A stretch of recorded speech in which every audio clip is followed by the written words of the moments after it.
Price Lord brothers and sisters. இன்னைக்கு கர்த்தரோட கிருபையில இன்னைக்கு எல்லாரும் நம்ம ஆன்லைன் ப்ரேயர் கேட்க வந்திருக்கிறோம், மெசேஜ் கேட்க வந்திருக்கிறோம். கர்த்தருக்கு ஸ்தோத்திரம். நிறைய பேருக்கு இந்த சான்ஸ் கிடைக்காது. நம்ம ஒரு சிறு கூட்டமா ஆண்டவர் அவரை தேர்ந்தெடுத்திருக்கார். நிறைய நேரங்கள்ல அந்த மாதிரி ஒவ்வொரு நாளும் ஒவ்வொரு விதமான வசனங்களை ஆண்டவர் தியானிக்க கிருபை கொடுத்திருக்காரு. அதுக்காக நம்ம நன்றி செலுத்தலாம். இன்னைக்கு நம்ம பார்க்க போற ஒரு டாபிக் என்ன அப்படின்னா, இத்தனை வருஷம் நம்மளை காத்த கடவுள், நம்ம காத்த இயேசப்பா, நம்மளுடைய தோல்வியிலையும் சரி, நம்ம கஷ்டமான பாதைகளையும் சரி, நம்ம சந்தோஷமான காரியங்களையும் சரி, ஒவ்வொரு நேரத்திலையும் நம்மளை காத்து இவ்வளவு தூரம் நம்ம வாழ்க்கையில நம்ம நடத்திட்டு வந்த இயேசப்பாவை எப்படி நம்ம கனப்படுத்தலாம் அப்படின்றது தான் பார்க்க போறோம். கனப்படுத்தலாம் எப்படி அப்படின்னா, ஹானரிங் காட். ஹானரிங் காட் அப்படின்னா கடவுளை எப்படி நம்ம வந்து மகிமைப்படுத்துறது, அவருக்கு எப்படி முக்கியத்துவம் தர்றது அப்படின்ற விஷயம் வசனங்கள் மூலமாக.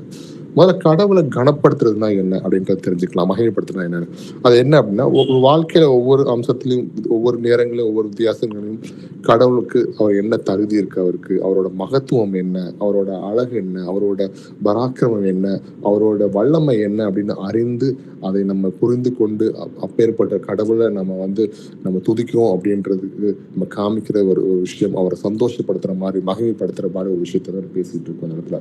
சரி, முதலாவதாக எதுக்காக நம்ம ஆண்டவரை நம்ம மகிமைப்படுத்துறோம் அப்படின்னு பார்த்தோம்னா, வல்லமை உள்ள கர்த்தரா இருக்காரு, அவர் இல்லாம நமக்கு ரட்சிப்பு கிடையாது அப்படின்றது தெரிஞ்சிருக்கும். ஸோ இப்போ அவர் நம்ம நேசிச்சார், நம்ம அவர் சத்துருக்களா இருக்கும் பொழுதே நம்ம அவர் நேசிச்சார் அப்படின்னு பார்த்துட்டு இருக்கோம். இன்னைக்கு அவருக்கு எப்படி இந்த மகிமைப்படுத்துதல் செய்ய போறோம், எப்படிலாம் மகிமைப்படுத்தலாம், ஒரு மனுஷனாக ஒரு பிரதர் சிஸ்டரா நம்ம இருந்து நம்மளுடைய இயேசு கிறிஸ்துவை எப்படியெல்லாம் நம்ம மகிமைப்படுத்த போகிறோம், அதான் இன்னைக்கு பார்க்க போற டாபிக், ஹானரிங் காட். முதல்ல நம்ம என்ன பார்க்கலாம் அப்படின்னா, நம்ம எல்லாரும் செய்யறது என்ன அப்படின்னா, நம்ம பாடல்கள் பாடி ஆண்டவரை துதித்து ப்ரேயர் பண்ணி நம்ம செய்யற அந்த வர்ஷிப் ரிலேட்டடான சமயத்துல எப்படி ஒரு ஆராதனை மூலமாக, ஹானரிங் காட் த்ரூ வர்ஷிப் அப்படின்னு. அப்ப ஒரு ஆராதனை மூலமாக ஒரு பயபக்தியோடு எப்படி நம்ம கடவுளாக இயேசு கிறிஸ்துவை நம்ம மகிமைப்படுத்த போறோம் அப்படின்றத பார்க்கலாம். சங்கீதம் 29ஆம் அதிகாரம் 2வது வசனத்தை பார்க்கலாம்.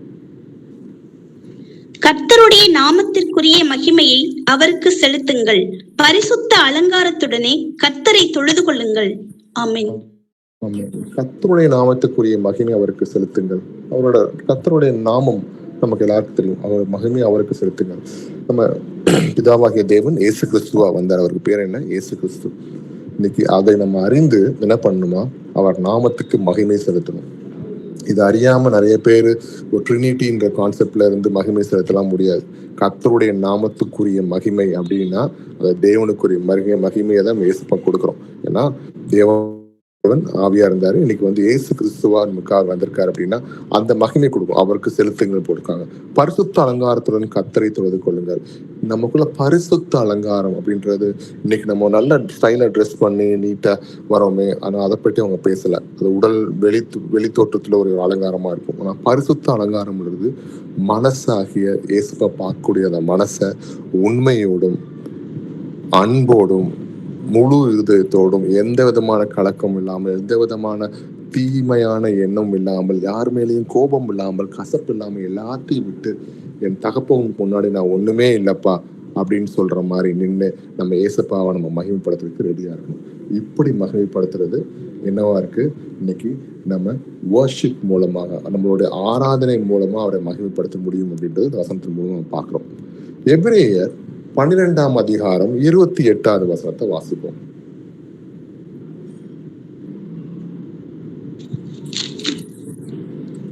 ஆதலால் அசைவில்லாத ராஜ்யத்தை பெறுகிறவர்களாகிய நாம் பயத்தோடும் பக்தியோடும் தேவனுக்கு பிரியமாய் ஆராதனை செய்யும்படி கிருபையை பற்றி கொள்ள கடவோம். ஆமென். அசைவில்லாத ராஜ்யத்தை இன்னைக்கு எப்படின்னா, நமக்கு ஆண்டவர் கொடுக்க போற ராஜ்யம் எப்படி ஒரு பெரிய ஒரு ராஜ்யத்தை கொடுக்க போறாரு. இன்னைக்கு அப்பேற்பட்ட ராஜ்யத்தை கொடுக்க போற நமக்கு என்ன பண்ணணும், நாம் பயத்தோடும் பக்தியோடும் இது என்னுடைய இயேசப்பான்னு சொல்லி அவர் மேல் ஒரு அன்பும் மரியாதையும் அவரை கனம் பண்ற அளவுக்கு என்ன பண்ணணுமா, அந்த நம்ம வந்து அவரை மகிமைப்படுத்துறதுக்கு ஏதுவாக நம்ம வந்து இந்த வேலையை நம்ம செய்யணும். எப்படி சொல்றாங்க, பயத்தோடும் பக்தியோடும் தேவனுக்கு பிரியமாய் ஆராதனை செய்யும்படி கிருபை பற்றி கொள்ள கடவோம்.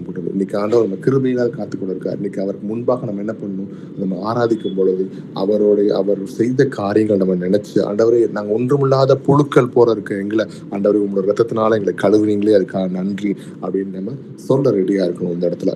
சரி, யோவான் 4ஆம் அதிகாரம் 23, 24 வசனத்தை வாசிப்போம்.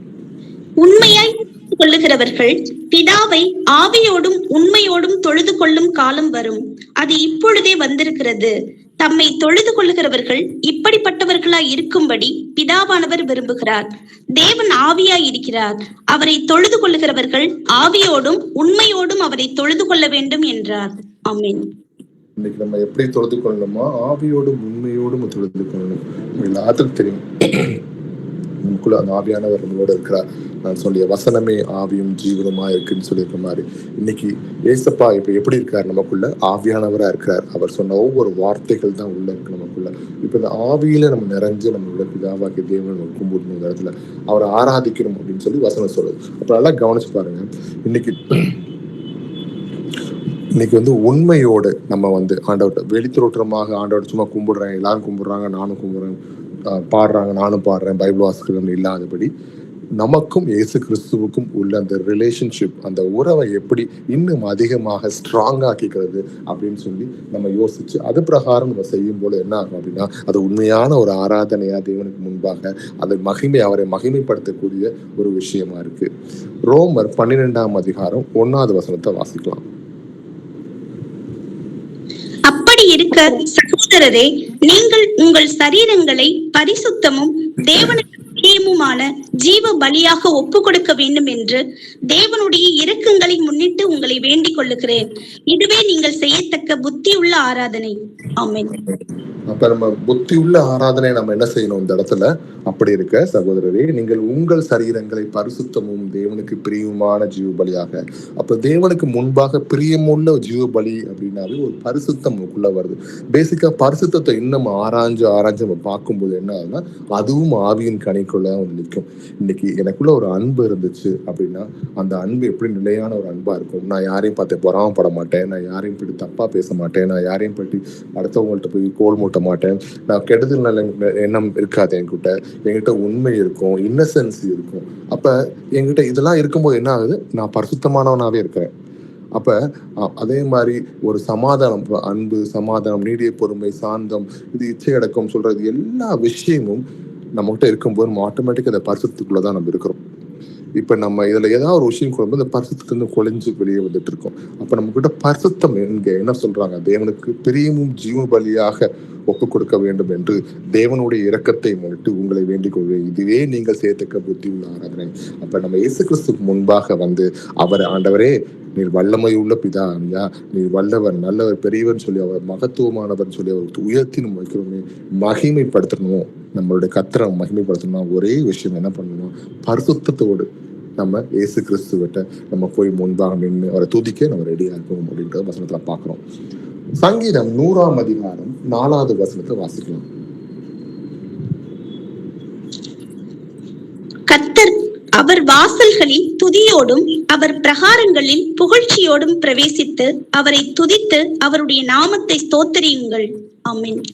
சங்கீதக்கார வாசல்களை பார்த்திருக்கோம். அவர் வாசல்களை துதியோடும் அவர் பிரகாரங்களில் புகழ்ச்சியோடும் பிரவேசித்து அவரை துதித்து அவரை நாமத்தை ஸ்தோத்திரிங்கள். இன்னைக்கு நம்ம செய்ய வேண்டிய ஒரு விஷயம் என்ன சொல்லுங்க பிரதர்ஸ் அண்ட் சிஸ்டர்ஸ், நம்ம செய்கின்ற ஒவ்வொரு காரியத்திலும் we have to acknowledge God.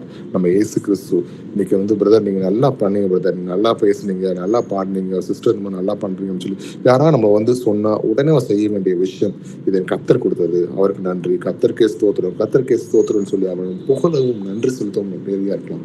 இன்னைக்கு இப்படி செய்யும் பொழுதுதான் நம்ம இயேசு கிறிஸ்துவை ஹானர் பண்றோம். அதனாலதான் ஹானரிங் காட் அப்படின்ற டாபிக்ல இன்னைக்கு பேசிக்கிட்டு இருக்கோம்.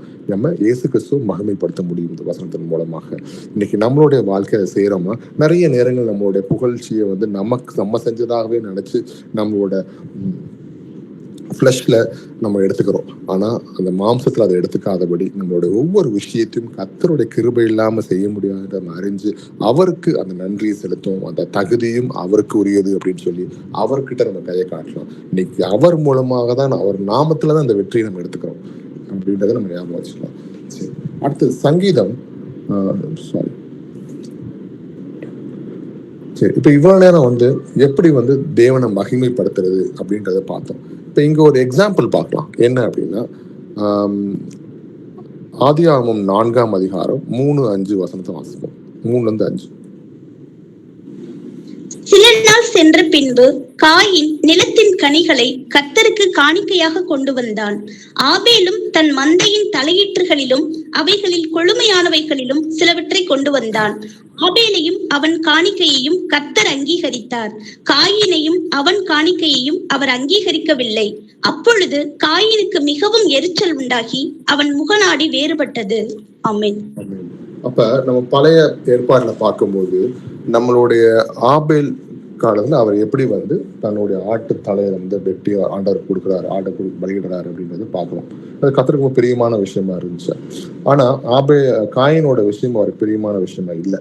இது காரணம் பார்த்தோம் அப்படின்னா, ஆபேல் எப்படி கொடுக்குறாரு அப்படின்னா, அவர் மிகுந்த சந்தோஷத்தோடையும் சமாதானத்தோடையும் தன்னுடைய தேவன் நமக்கு கொடுத்துருக்காருன்னு சொல்லி அவருக்கு இருக்கிறதுலே த பெஸ்டா எடுத்து அவர் பலியிடுறாரு. அப்ப அங்க பாத்தீங்கன்னா அவர் மனசுல உண்மையோடும் அவர் என்ன பண்றாரு, கர்த்தருக்கு முன்பாக உண்மையோடும் அன்போடும் பரிசுத்தத்தோடும் அந்த விஷயத்தை அவர் பண்றாருன்றது அந்த வசனத்தின் மூலமாக நம்ம உள்ள இருந்து அறிஞ்சுக்கிறோம்.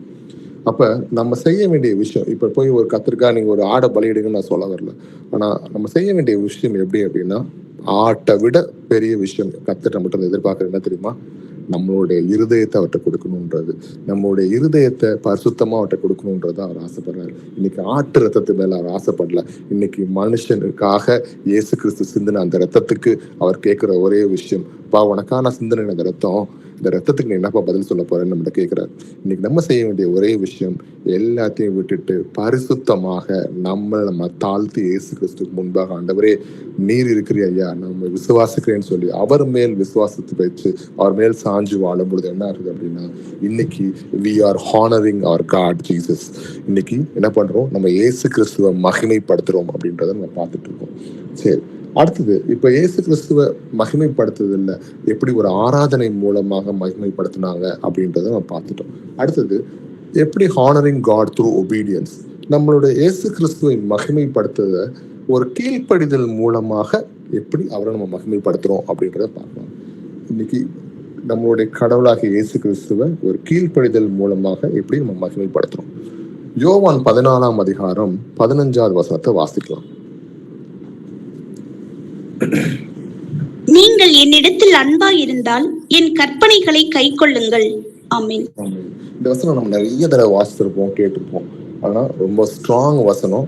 கிறிஸ்டியானிட்டியோட பேஸே தான், நீங்கள் என்னிடத்தில் அன்பா இருந்தால் என் கற்பனைகளை கை கொள்ளுங்கள். இப்படி எப்ப நான் எப்படி இயேசுவை நேசிக்கிறேன்னு நான் சொல்லணும் அப்படின்னாவே முதல் இந்த விஷயத்த தான் நான் சொல்லணும். நம்ம இயேசுவை நேசிக்கிறேன், ஐ லவ் ஜீசஸ் அப்படின்னு சொல்றது பெரிய விஷயம் கிடையாது. அதை சொல்லணும் அப்படின்னா அதை செயல்ல காட்டணும். அந்த செயல்ல காட்டுற விஷயம் என்ன அப்படின்னா, நீங்கள் என்னிடத்தில் அன்பா இருந்தால் என் கற்பனைகளை கை கொள்ளுங்கள். இன்னைக்கு ஆண்டவர் கொடுத்த கற்பனை 2 கற்பனை தான், 10 ஆக்கிட்டார். இன்னைக்கு என்னை இல்லாம வேற தேவன் இல்லை, அதே மாதிரி இன்னைக்கு பிறனை நேசின்ற மாதிரி. இன்னைக்கு நம்ம செய்ய வேண்டிய விஷயம் என்ன அப்படின்னா, இயேசு கிறிஸ்துவை எப்படி உண்மையா நேசிக்கிறது அப்படின்னா, எல்லாத்துக்கும் மேல இந்த உலகத்தில் இருக்கும் அத்தனை விஷயங்களுக்கும் மேல என் இயேசு முக்கியம்னு சொல்லி அவருக்கு ப்ரையாரிட்டி கொடுக்கறது ஒண்ணு. 2வது எல்லாரும் மேலேயும் அன்பா இருக்கிறது முக்கியமான விஷயம். ஸோ இதை 2 நம்ம வாழ்க்கையில பிராக்டிஸ் பண்ணணும். இது ஒரு நாள் ஓகே ஆண்டவரேன்னு சொல்லி எல்லாத்துக்கும் மேல அழுது முழங்கால் போடிட்டு அழுது ரூம்காக சாத்தி அழுது புலம்பி இன்னில இருந்து நான் இனிமேல் செய்ய மாட்டேன், நான் நீங்க சொல்றதான் இந்த 2 கட்டளையை நான் ஃபாலோ பண்ண போறேன் அப்படின்னு சொல்லி முடிவெடுத்து வராத விஷயம் கிடையாது. அதை முடிவெடுக்கிறோம் அப்படின்னா நல்ல விஷயம். ஆனால் அதை காத்துக்கொள்றதுக்கு இயேசு கிறிஸ்துவோட பலன் வேறும். அதனாலதான் I can do all things through Christ who strengthens மீன்னு சொல்லி வசனம் இருக்கு. அப்ப நம்ம செய்ய வேண்டிய விஷயம் என்னன்னா, நம்ம மனசை இயேசு கிறிஸ்து கொடுத்தாண்டவரே உங்க மேல அன்பா இருக்கேன், உங்களோட கற்பனைகளை கை கொள்றதுக்கு எனக்கு கிருபை கொடுங்க நம்ம கேட்கும் பொழுது ஆண்டவர் அந்த பலத்தை கொடுப்பார். அவர் மூலமாக அந்த பலத்தை நம்ம எடுத்துக்கலாம். அப்ப அவர் மேல் நம்ம தாகமா இருந்து அவரை மகிமைப்படுத்துவது எப்படின்னு நம்ம தெரிஞ்சுக்கணும். அப்ப உலகத்தின் விஷயங்களை நம்ம தூக்கி போட்டு வேற சிலை வழிபாடுகள் பண்றோமா, தூக்கி போட்டு இன்னைக்கு யார் மேல கோபம் கசப்பு இருக்கா எல்லாத்தையும் தூக்கி போட்டு இன்னைக்கு இயேசு கிறிஸ்துவை முன்னிலை வச்சு அவர் நம்ம மகிமைப்படுத்துறதுக்கு ரெடியா இருக்கலாம். ரெண்டாவது விஷயம், அன்பை அள்ளி கொட்டுறதுக்கும் ரெடியா இருக்கலாம். அன்புன்னு சொல்லும் போது எடுத்த உடனே பிரச்சனை தான் முன்னாடி வந்து நிற்கும். அன்புன்னு சொல்லும் போது நம்ம ஒரு ஸ்டெப் ஃபார்வர்ட் பண்ணி முன்னாடி எடுத்து வச்சு சரி இன்னைக்கு அன்பா மட்டும் இல்லை இருக்கலன்னா நம்மகிட்ட 4 பேர் சண்டை போடுறதுன்னு வந்து நிற்பாங்க. ஆனா எல்லாத்துக்கும் மேல இயேசு கிறிஸ்துவை நம்ம அறிஞ்சவங்க என்ன பண்ணணும், பரவாயில்ல போகட்டும், திட்டட்டும், நம்மளை காரி துப்புனாலும் பரவாயில்ல அப்படின்னு சொல்லி அதை ஏத்துக்கூட மனதை நம்ம வாங்கிக்கணும். எந்த விஷயத்தையும் பர்சனலா எடுத்துக்க வேணாம். ஒரு விஷயம் ஒருத்தவங்க நம்ம திட்டுறாங்க, ஒருத்தவங்க சில விஷயம் பண்றாங்க அப்படின்னா அதை பர்சனலா எடுத்துக்காதீங்க. அதை எடுத்துக்கிட்டா இருந்தாலும் நம்ம உடனே நம்மளுக்கு பர்சனலா அடுத்த ஃபிளஷ் என்ன தோணும் அப்படின்னா அவங்களுக்கு எப்படி செய்யலாம், நம்ம எப்படி இது பண்ணலாம், எப்படி சண்டை போடலாம், இப்படிதான் நம்மளுக்கு யோசனை வரும். ஓகே ஆண்டவர் பார்த்துக்குவார் அப்படின்னு சொல்லி அதை அப்படி விட்டுட்டு போகிறதுக்கு நம்ம ப்ராக்டிஸ் பண்ணிக்கலாம் இயேசு கிறிஸ்துவோட பலனால. அப்ப என்ன ஆகும்னா நமக்குள்ள கசப்புகள் இருக்காது, நமக்குள்ள கோபங்கள் இருக்காது, நமக்குள்ள வைராக்கியங்கள் இருக்காது, இதெல்லாம் போயிடும். அப்ப அன்புக்குள்ளேயும் வந்துருவோம், நம்மளுடைய இயேசு கிறிஸ்துக்குள்ளேயும் அவர் உண்மையான தேவன் நம்ம அறிஞ்சு அவரை பின்பற்றுறதுக்கு ரெடியா இருக்கலாம். இதெல்லாம் செய்யும்போது நமக்குள்ள என்ன வரும், பரிசுத்தம் வரும். பரிசுத்தம் இல்லாமல் தேவனை தொழுது கொள்ள முடியாதுன்றது போல பரிசுத்தத்தோடு நம்ம தேவனை தொழுது கொள்வதற்கு இந்த விஷயங்களை நம்ம செய்யணும் அப்படின்றத பார்க்கிறோம். உபாகமம் 11ஆம் அதிகாரம் 1வது வசனத்தை வாசிக்கலாம். நீ உன் தேவனாகிய கர்த்தரிடத்தில் அன்பு கூர்ந்து அவருடைய பிரமாணங்களையும் அவருடைய கட்டளைகளையும் அவருடைய நியாயங்களையும் அவருடைய கற்பனைகளையும் எப்பொழுதும் கைக்கொள்வாயாக. ஆமென். அப்ப நீ உன் தேவனாகிய கர்த்தரிடத்தில் அன்பு கூர்ந்து, அப்படின்னா லவ் யுவர் காட் அப்படின்னாவே வெரி சிம்பிள். நம்ம ஒரு கர்த்தரை அன்பு கூறணும் அப்படின்னா இன்னைக்கு உலகத்துல இருக்க ஒரு மனுஷன் நம்ம அன்பு கூறோம், கணவனை அன்பு கூறோம், மனைவி அன்பு கூறோம், பிள்ளைங்களை அன்பு கூறோம். நம்ம என்னென்ன பண்ணுவோம், அவங்களோட உட்காருவோம், பேசுவோம், அவங்களுக்கு பிடிச்சதை வாங்கி கொடுப்போம், அவங்களுக்கு பிடிச்சதை சமைச்சு கொடுப்போம், ஃபேமிலியா வெளியே போவோம், வருவோம், வேற என்ன விஷயங்களும் நம்ம செய்வோம். ஆனா நமக்கு ஆவியா நம்மளோட இருக்கிற இயேசு கிறிஸ்துவ இந்த விஷயங்களை நம்ம செய்ய முடியாது. அவர் எதிர்பார்க்கிற ஆவியில நம்ம செய்ய வேண்டிய சில விஷயங்கள் இருக்கு. அப்படின்னா என்ன அப்படின்னா இன்னைக்கு அவர் சொன்ன பிரமாணங்களை நம்ம கை கொடுக்கிறது. அப்ப ஆவியில இப்படி சில விஷயங்கள் நம்ம செஞ்சாதான் அதை செய்ய முடியும். அப்படின்னா அவர் சொன்ன கட்டளைகள் என்னென்ன அப்படின்னு நம்ம அறிஞ்சு அது பிரகாரம் செய்யணும். எது நியாயம் ஆண்டருக்கு முன்பாக, இது நீதி, இது நியாயம் சொல்றது போல இன்னைக்கு அதை நம்ம அறிஞ்சு செய்யும் பொழுது அவரை நம்ம நேசிக்கிறோம். இன்னைக்கு அவரை நேசிக்கிறதுனா என்ன, இன்னைக்கு நிறைய உலக மக்கள் என்ன பண்றாங்க, 4 கேண்டில் வாங்கிட்டு போய் நம்ம ரோமன் கேத்தலிக் சர்ச்சில் போய் நின்று அவரை நேசிக்கிறதா நினைச்சு அதை கேண்டில் ஏத்துறாங்க, ரோசரி வச்சுக்கிறாங்க, பூவை போடுறாங்க, என்னென்னமோ விஷயங்கள்லாம் பண்றாங்க. அதெல்லாம் அவருக்கு போகுமா? கிடையாது. அவர் சொன்ன வார்த்தையை நம்ம கீழ்படியாம அவருக்கு எல்லா விதத்தையும் போய் செஞ்சாலும், பட்டு சேலையே வாங்கி நம்ம இதுல வாங்கி இயேசு கேத்தலிக் சர்ச்சில் வாங்கி குழந்தைக்கு இயேசு கட்டி விடுற மாதிரி பண்ணாலும் எந்த பிரயோஜனமும் கிடையாது. நிறைய பேர் அன்னைக்கு ஒருத்தர் பேசிட்டு இருக்கும்போது அவர் சொன்ன விஷயம், பிரதர் என்னோட பையன் தான் எங்க சர்ச்ல எல்லாம் கூட்டி பெருக்கி கழுவாரு, பாத்ரூம் முதற்கொண்டு கழுவாரு, ஆண்டவர் ஊழியத்தை அவ்வளவு பண்றாரு அப்படின்னு. அப்ப எனக்கு தோணுன விஷயம், சர்ச்சை கூட்டி கழுவுறது, சர்ச்சோட பாத்ரூமை கழுவி விடுறதெல்லாம் கர்த்தருக்கு செய்யற ஒரு ஊழியமா அப்படின்னு யோசிச்சேன். இன்னைக்கு அது கிடையாது. கர்த்தரை நம்ம நேசிக்கிறோம், அவர் செய்யற ஊழியம் அப்படின்னாவே முதலாவது அவருடைய பிரமாணங்களை நம்ம கை கொள்ளணும், அவர் கட்டளை கை கொள்ளணும், நியாயங்கள் என்னன்றது அறிந்து கொள்ளணும், அவர் கற்பனைக்கு எப்பொழுதும் கை கொள்ள நம்ம ரெடியா இருக்கோம்ன்றது மைண்ட்ல வச்சுக்கணும். இப்படி செய்யறதுனால என்ன பிரதர் அப்படின்னு நீங்க கேட்டீங்கன்னா, இதுதாங்க இயேசு கிறிஸ்துவை மகிமைப்படுத்தக்கூடிய விஷயம், ஹானரிங் காட் அப்படின்றத பார்த்துட்டோம். அப்ப நம்மளுடைய கீழ்ப்படிதல் மூலமாக இயேசு கிறிஸ்துவை மகிமைப்படுத்த முடியும்ன்றத இந்த வசனத்தின் மூலமா நம்ம பார்க்கிறோம். யாக்கோபு 1ஆம் அதிகாரம் 22வது வசனத்தை வாசிக்கலாம். அல்லாமலும் நீங்கள் உங்களை வஞ்சியாதபடிக்கு திருவசனத்தை கேட்கிறவர்களாய் மாத்திரமல்ல அதன்படி செய்கிறவர்களாயும் இருங்கள். ஆமென். அப்ப நம்ம இத்தனை வசனங்களை கேட்டு அதை ஜஸ்ட் கேட்டவங்களா இல்லாம அதன்படி செய்கிறவங்களாவும் இருக்கணும் அப்படின்றத பார்க்கணும். ஆனா இதுக்கு முன்னாடி ஒரு வார்த்தை எழுதியிருக்காங்க, அல்லாமலும் நீங்கள் உங்களை வஞ்சியாதபடிக்கு. நீங்க ஒரு டிசப்ஷன்ல போயிடாம இருக்கணும் அப்படின்னாவே செய்ய வேண்டிய விஷயம் நம்ம வசனத்தை கேட்டு அதை நடக்க நம்ம ட்ரை பண்ணுவோம். அட்லீஸ்ட் நம்ம ட்ரை பண்ண ஆரம்பிக்கும் போது ஆண்டவர் நம்ம கூட இருந்து நடத்துவார். அதனால சொன்னேன், ட்ரை பண்றதுக்கு முடிவு எடுங்க. நம்ம எடுத்தாவே உடனே அங்க ஆவியானவர் நம்ம செயல்படுத்துவார். ஏன்னா ஐ can do all things through Christ who strengthens me சொன்னது போல இன்னைக்கு என்னுடைய உங்களுடைய பலன் இயேசு கிறிஸ்துவா இருக்காரு. அவர் நடத்துவார் எல்லாத்தையும். இன்னைக்கு நம்ம அதை அசால்ட்டா எடுத்துக்கிறோம். இன்னைக்கு நிறைய நேரங்களில் வசனங்களை கேட்கிறோம், பேசுறோம், இன்க்ளூடிங் மீ. சில விஷயங்கள்ல ஒரு 10 வார்த்தை சொன்னாங்கன்னா, வசனங்களை சொன்னாங்கன்னா ஒரு 8 வார்த்தை போகும், 9 வார்த்தை கூட போகும். ஒன்று விட்டுறோம், பண்ண முடியல, அப்படியே போயிட்டே இருக்கும். பட் அப்படி இல்லாம நம்ம என்ன செய்ய வேண்டிய விஷயம் என்னன்னா, வசனத்துக்கு இம்பார்ட்டன்ஸ் கொடுத்து இயேசு கிறிஸ்துவை எப்படி நான் மகிமைப்படுத்தலாம் அப்படின்றத நம்ம கொண்டு வரணும். அதே மாதிரி முக்கியமான விஷயம் என்ன அப்படின்னா, நம்மளோட ஸ்பிரிச்சுவல் லைஃப், நம்ம ஆவிக்குரிய வாழ்க்கை ரொம்ப ஸ்ட்ராங்கா இருக்கணும் அப்படின்னா அதில் ஆவிக்குரிய டிசிப்ளின் ரொம்ப முக்கியமான விஷயமா இருக்கு. ஸ்பிரிச்சுவல் டிசிப்ளின் என்ன அப்படின்னு நம்ம சொல்லணும் அப்படின்னா, இன்னைக்கு இயேசு கிறிஸ்துக்கு நமக்கும் உள்ள உறவுக்குள்ள ஏதாவது விரிசல் வர மாதிரி சில காரியங்களோ, அந்த நேரத்தை புடுங்குற மாதிரி சில விஷயங்களோ நமக்குள்ள வந்துச்சுன்னா அதை ஸ்டாப் பண்ணணும். அதை நம்ம உள்ள விட்டு சரி இது ஒரு தடவை பண்ணிக்கலாம், 2 தடவை பண்ணிக்கலாம், ஒரு 10 நாள் கழிச்சு பண்ணிக்கலாம் அப்படின்ற மாதிரி இல்லாம அங்கேயே அதை கலட்டி விட ரெடியா இருக்கணும். நம்ம அந்த டிசிப்ளினை வளர்த்துக்கணும். இன்னைக்கு இயேசு கிறிஸ்து முன்பா நான் பைபிளை வாசிப்பேன், நான் ஜெபம் பண்ணுவேன், எனக்கு ப்ரே பண்ணுவேன், அப்பா என்னோட பேசுவார், அந்த விஷயத்தை அவர்கிட்ட கேட்பேன்னு சொல்லி நம்ம அதை கரெக்டா அதை ஃபாலோ பண்ண நம்ம ரெடியா இருக்கணும். அந்த டிசிப்ளின் இல்லை, இன்னும் கொஞ்சம் இப்படி இருக்குதோம் அப்படி இருந்துக்கிறோம், இன்னைக்கு 2 நாள் மட்டும் ஒரு படம் பார்த்துக்கலாம், இன்னைக்கு அதை செஞ்சுக்கலாம், இதை மட்டும் செஞ்சுக்கலாம் அப்படின்னு நம்ம நினைச்சோம் அப்படின்னா அதை ரொம்ப நாளைக்கு நீடிக்காது. இன்னைக்கு ஸ்பிரிச்சுவல் டிசிப்ளின், ஆவிக்குரிய ஒரு டிசிப்ளின் நமக்குள்ள இல்லை அப்படின்னாவே நம்ம இதெல்லாம் ஃபாலோ பண்ண முடியாது. ஆனா இதை ப்ராப்பரா அப்பாவோட வசனத்தை கீழ்ப்படிஞ்சு நம்ம அவர் சொன்ன ஒவ்வொரு காரியங்களும் நம்ம செவி கொடுக்கும் போது என்ன ஆகுது அப்படின்னா, நம்ம we are honoring God. எப்படி நம்மளுடைய ஒபீடியன்ஸ் மூலமாக நம்ம இயேசு கிறிஸ்துவை மகிமைப்படுத்துறோம் அப்படின்றத பார்க்கிறோம். நீதிமொழிகள் 3ஆம் அதிகாரம் 5-6 வசனத்தை வாசிக்கலாம். உன் சுய புத்தியின் மேல் சாயாமல் உன் முழு இருதயத்தோடும் கர்த்தரில் நம்பிக்கையாய் இருந்து உன் வழிகளில் எல்லாம் அவரை நினைத்துக்கொள். அப்பொழுது அவர் உன் பாதைகளை செவ்வைப்படுத்துவார். ஆமென். தேவனை மகிமைப்படுத்துறது எப்படி அப்படின்னு பார்க்கும் பொழுது அது முக்கியமாக நம்ம தேவனை மகிமைப்படுத்துறதுல கீழ்ப்படிதல் அப்படின்றதுல தேவனை மகிமைப்படுத்துறது எப்படி அப்படின்னு பார்க்கும்போது ரொம்ப பெரிய விஷயம்லாம் கிடையாது. நான் கூட ரொம்ப பெரிய விஷயமா இருக்குமோ அப்படின்னு நினைச்சேன். ரொம்ப சிம்பிள். அவருக்கு என்ன சொல்றாரு, எல்லாத்துலயும் என்னை நினைச்சுக்கோப்பா அப்படின்னு தான் சொல்றாரு. நீ ஏன் போய் முடிவெடுக்காத, நீ ஏன் போய் எதுவும் பண்ணாத அப்படின்னு வசனம் சொல்றாரு ஆண்டவர்.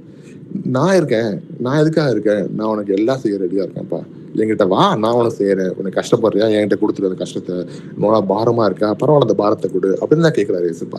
அவர் சொல்ற விஷயமே ரொம்ப சிம்பிள். இந்த வசனத்தை பாருவோம், உன் சுய புத்தியின் மேல் சாயாமல். அப்புறம் என்ன, நீ உனக்கு ஞானம் இருக்கு, உன்னால முடியும், நீ இவ்வளவு படிச்சிருக்க, நீ இவ்வளவு வேலை பார்த்து இவ்வளவு எக்ஸ்பீரியன்ஸ் இருக்கு, இத்தனை நாள்ல தெரியும், நீ நினைச்சு நீ ஏன் பண்ணாதப்பா மகனே, பண்ணாத மகளே, உன் சுயபத்தின் மேல் சாயாமல் உன் முழு இருதயத்தோடு கர்த்தரிடத்தில் நம்பிக்கையாரு. அப்ப நம்ம செய்ய வேண்டிய விஷயம், அப்பா பார்த்துக்குவாரு, அப்பா எனக்கு நல்லா செய்வாருன்னு மேல அவர் மேல நம்பிக்கை வச்சு, முழு இதயத்தோட நம்பிக்கை வச்சு உன் வழிகள் எல்லாம் அவரை நினைத்துக்கொள். நம்ம செய்யற ஒவ்வொரு வேலையும் ஏசப்பா பார்த்துக்குவார், ஏசப்பா செய்வார், எனக்கு அவர் தருவார், பரவாயில்ல இதெல்லாம் அடுத்த விஷயம் நல்லா தருவார் அப்படின்னு சொல்லி அவர் மேல் நம்பிக்கை வச்சு அவர் வழியெல்லாம் அவர் நினைச்சுக்கிட்டோம்னா அப்பொழுது அவர் உன் பாதையை செவ்வைப்படுத்துவார்.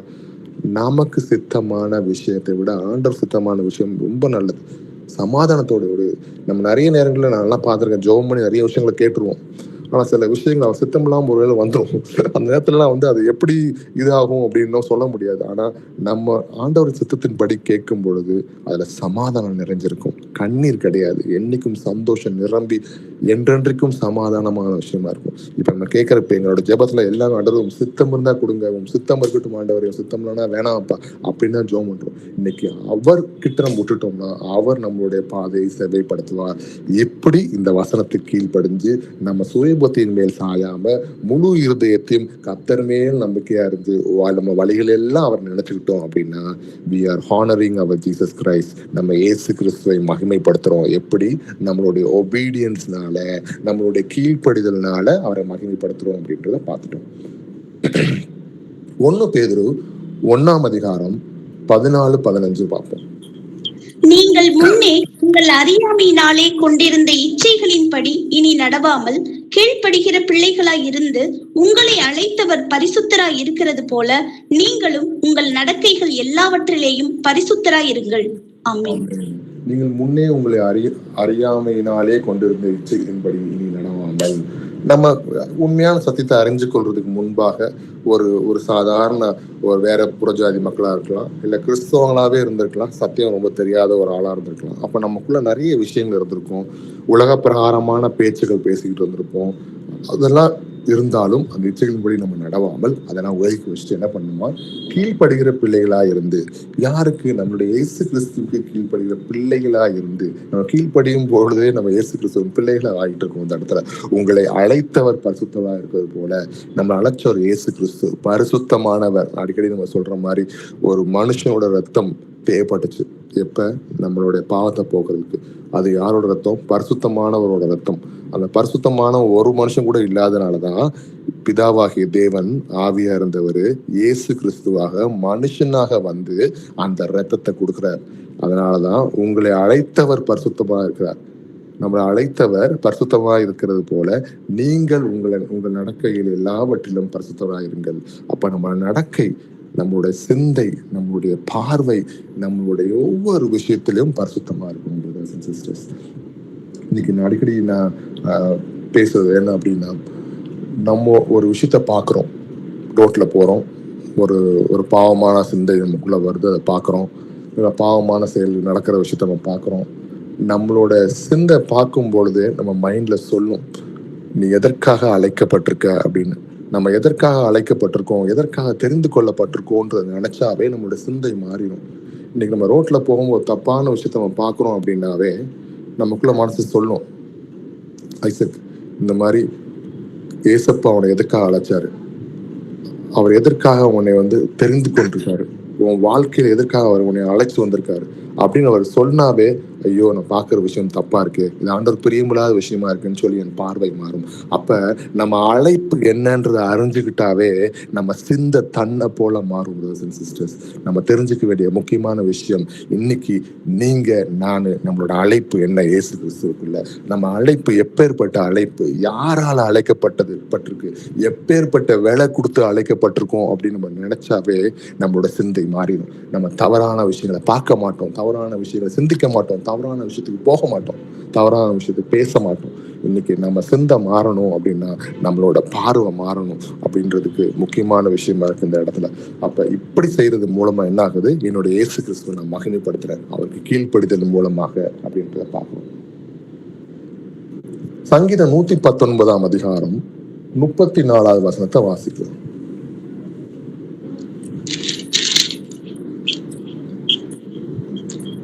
எனக்கு உணர்வை தாரும், அப்பொழுது நான் உமது வேதத்தை பற்றி கொண்டு என் முழு இருதயத்தோடும் அதை கை கொள்ளுவேன். ஆமென். எனக்கு உணர்வை கொடுங்க ஆண்டவரேன்னு கேட்கிறாரு தாவீது.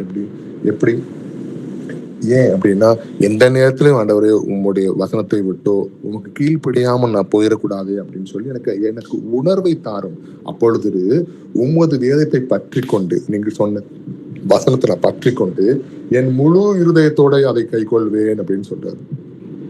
இன்னைக்கு நம்மளுக்கு உணர்வு இல்லாம இருக்கிறோமா பிரதர்ஸ் அண்ட் சிஸ்டர்ஸ்? அப்ப நம்ம செய்ய வேண்டிய இதே விஷயம் தான். என்னன்னா, அப்போது வேதத்தை பற்றி கொள்ற ஆண்டவரே தயவுசெய்து எனக்கு உணர்வை தாருங்க அப்படின்னு நம்ம கேட்கும் போது ஆண்டவர் அந்த உணர்வை கொடுக்க ரெடியா இருக்காரு. முழு இதயத்தோடும் அவரை கை கொள்ள நம்ம ரெடியா இருக்கணும். சரி, இப்ப இந்த இடத்துல ஆப்ரஹாம் என்ன பண்ணார் ஒரு எக்ஸாம்பிள் பார்க்கலாம். ஆப்ரஹாம் பற்றி பேசும் பொழுது ஒரு ஆதியாகமம் 22ஆம் அதிகாரம் 1-19 வசனம் வாசிங்க சிஸ்டர். இந்த காரியங்கள் நடந்த பின்பு தேவன் ஆபிரகாமை சோதித்தார். எப்படி எனில், அவர் அவனை நோக்கி ஆபிரகாமே என்றார். அவன் இதோ அடியேன் என்றான். அப்பொழுது அவர், உன் புத்திரனும் உன் ஏகசுதனும் உன் நேசு குமாரனுமாகிய ஈசாக்கை நீ இப்பொழுது அழைத்து கொண்டு மோரியா தேசத்துக்கு போய் அங்கே நான் உனக்கு குறிக்கும் மலைகள் ஒன்றின் மேல் அவனை தகன பலியாக பலியிடு என்றார். ஆபிரகாம் அதிகாலையில் எழுந்து தன் கழுதையின் மேல் சேனம் கட்டி தன் வேலைக்காரரில் 2 பேரையும் தன் குமாரன் ஈசாக்கையும் கூட்டிக் கொண்டு தகனபலிக்கு கட்டைகளையும் பிளந்து கொண்டு தேவன் தனக்கு குறித்த இடத்திற்கு புறப்பட்டு போனான். 3ஆம் நாளில் ஆபிரகாம் தன் கண்களை ஏறெடுத்து பார்த்து தூரத்திலே அந்த இடத்தை கண்டான். அப்பொழுது ஆபிரகாம் தன் வேலைக்காரரை நோக்கி, நீங்கள் கழுதையை நிறுத்தி இங்கே காத்திருங்கள், நானும் பிள்ளையாண்டானும் அவ்விடம் மட்டும் போய் தொழுது கொண்டு உடத்துக்கு திரும்பி வருவோம் என்றான். ஆபிரகாம் தகனபலிக்கு கட்டைகளை எடுத்து தன் குமாரனாக ஈசாக்கின் மேல் வைத்து தன் கையிலே நெருப்பையும் கத்தியையும் எடுத்து கொண்டான். இருவரும் கூடி போனார்கள். அப்பொழுது ஈசாக்கு தன் தகப்பனாகிய ஆபிரகாமை நோக்கி, என் தகப்பனே என்றான். அதற்கு அவன், என் மகனே, இதோ இருக்கிறேன் என்றான். அப்பொழுது அவன், இதோ நெருப்பும் கட்டையும் இருக்கிறது, தகன பலிக்கு ஆட்டுக்குட்டி எங்கே என்றான். அதற்கு ஆபிரகாம், என் மகனே, தேவன் தமக்கு தகன பலிக்கான ஆட்டுக்குட்டியை பார்த்துக் கொள்வார் என்றான். அப்புறம் இருவரும் கூடி போய் தேவன் அவனுக்கு சொல்லியிருந்த இடத்துக்கு வந்தார்கள்.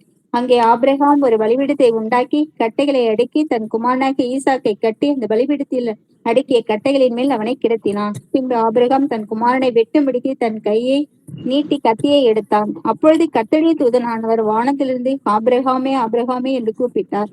அவன், இதோ அடியேன் என்றான். அப்பொழுது அவர், பிள்ளையாண்டன் மேல் உன் கையை போடாதே, அவனுக்கு ஒன்றும் செய்யாதே. நீ அவனை உன் புத்திரன் என்றும் உன் ஏகசுதன் என்றும் பாராமல் எனக்காக ஒப்புக் கொடுத்தபடியினால் நீ தேவனுக்கு பயப்படுகிறவன் என்று இப்பொழுது அறிந்திருக்கிறேன் என்றார். ஆபிரகாம் தன் கண்களை ஏறெடுத்து பார்க்கும்போது, இதோ பின்னாக புதரில் தன் கொம்புகள் சிக்கிக் கொண்டிருந்த ஒரு ஆட்டுக்கடா. ஆமீன். அப்ப இந்த ஆபிரகாமோட வாழ்க்கையில பாத்தீங்க அப்படின்னா, ஆண்டவருக்கு உண்மையாக ஒரு பயந்து விசுவாசத்தோட அவருக்கு கீழ்ப்படுகிற ஒரு மனுஷனா இருந்தார். அப்ப ஆபிரகாம் அந்த யோசிச்சு பார்ப்போம். ஆபிரகாமுக்கு எப்படி இவர் இயேசு கிறிஸ்து, அதாவது பிதாவாகிய தேவன் இயேசு கிறிஸ்து மேல எப்படி அவருக்கு நம்பிக்கையா இருந்தாரு. ஐயோ, என் மகனை கொல்ல சொல்றாரு அப்படின்னு சொல்லி யோசிச்சிருப்பாரு. ஆனா எப்படி இவ்வளவு நம்பிக்கையா இருந்தாரு அப்படின்னா, அவரோட அழைப்பு அப்படிப்பட்ட அழைப்பு. இந்த இடத்துல அவர் அறிஞ்சிருக்கிறார். அவர் எப்படி பார்த்திருக்கார், இன்னைக்கு எனக்கு ஒரு பிள்ளைய ஆண்டவர் கொடுத்திருக்காரு, என் மகனை இவ்வளவு நேசிக்கிறேன்னு.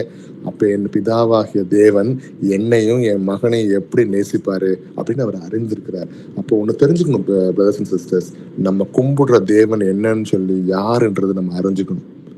நம்ம கும்பிடுற தேவன் ஒரு சாதாரண ஒரு கல்லோ மண்ணோ ஒரு போட்டோல இருக்க கடவுளோ கிடையாது. உண்மை உள்ள அண்ட சராசங்களை படைச்ச கடவுள்.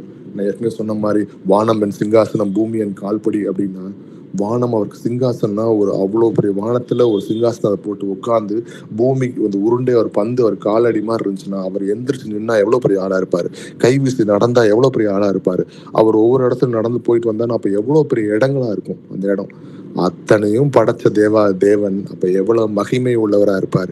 இவ்வளவு கடல், இத்தனை நட்சத்திரங்கள், இத்தனை விதமான கோள்கள், சூரியன் எத்தனையோ அங்கங்க இருக்குது, அத்தனையும் அசால்ட்டா வச்சுட்டு அதை பார்த்துட்டு இருக்காரு அப்படின்னா எவ்வளவு பெரிய தேவன் அவர். இன்னைக்கு நம்ம கும்பிடுற கடவுள் அப்பேற்பட்ட ஒரு மேசிவ் காடா இருக்கிறார். இன்னைக்கு நம்ம இந்த ஆபிரகாமோட வாழ்க்கையில பார்த்தோம்னா, அவர் விசுவாசிச்சாரு, அவர் கீழ்ப்படிஞ்சாரு அப்படின்னு பார்த்தோம். அப்ப அவர் என்ன பண்றாரு, ஏசப்பாக்கே அவருக்கு ஒரு பயத்தை கொடுத்துட்டாரு. இந்த இடத்துல என்ன பண்றாரு அப்படின்னா, ஐயோ ஆபிரகாமே, பிள்ளையாண்ட மேல் கையை போட்டுறாத அப்படின்னு சொல்ற அளவுக்கு.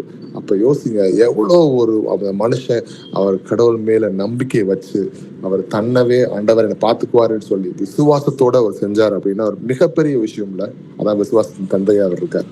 இன்னைக்கு கீழ்ப்படிதல் மூலமாக நம்ம எப்படி தேவனை ஆராதிக்க முடியும், தேவனை வந்து மகிமைப்படுத்த முடியும் அப்படின்றத இந்த வார்த்தையில பார்த்துட்டோம்.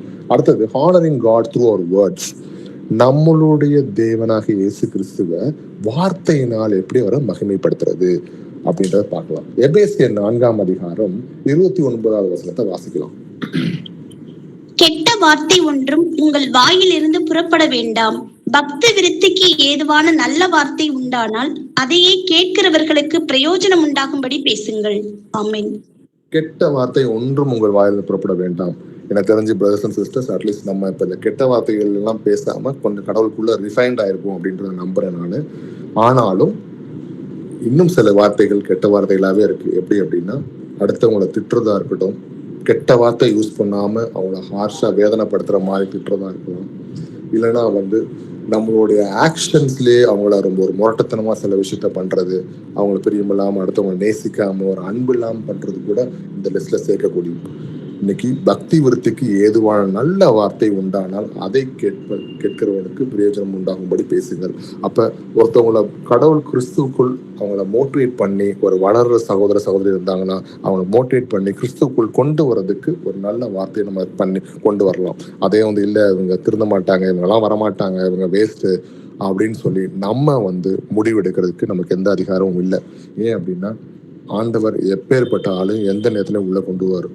நம்ம கடைசி பகையாளி ஆயிரும். இன்னைக்கு ஆண்டவரோட விஷயத்த விதைக்கிறோமா, விதைச்சிட்டு வந்துட்டே இருக்கலாம். இன்னைக்கு ஆண்டவர் பார்த்துக்குவார். ஒருவேளை அவங்க இப்ப வர ஆண்டவருக்குள்ள வராம இருக்கலாம், ஒரு கொஞ்ச நாள்ல வரலாம். அது ஆண்டவரோட சித்தம், ஆண்டவர் நடத்துவார். எதுவோ ஒரு ஆத்மா வரல, அப்படின்னு நினைச்சோம்னா அவங்களுக்காக நம்ம ஜெபிக்க நம்ம ரெடியா இருக்கலாம். அன்பை காட்டலாம், நம்மளுடைய அன்புனால அவங்க இழுத்துக்கலாம். ஏன்னா கிறிஸ்துவத்தோட மொத்த ஃபண்டமெண்டல் இதே அன்பு தான். அதை தெரிஞ்சுக்கணும். இயேசு கிறிஸ்து அன்பானவரா இருக்கிறார். எபேசியர் 5ஆம் அதிகாரம் 19-21 வசனத்தை வாசிக்கலாம்.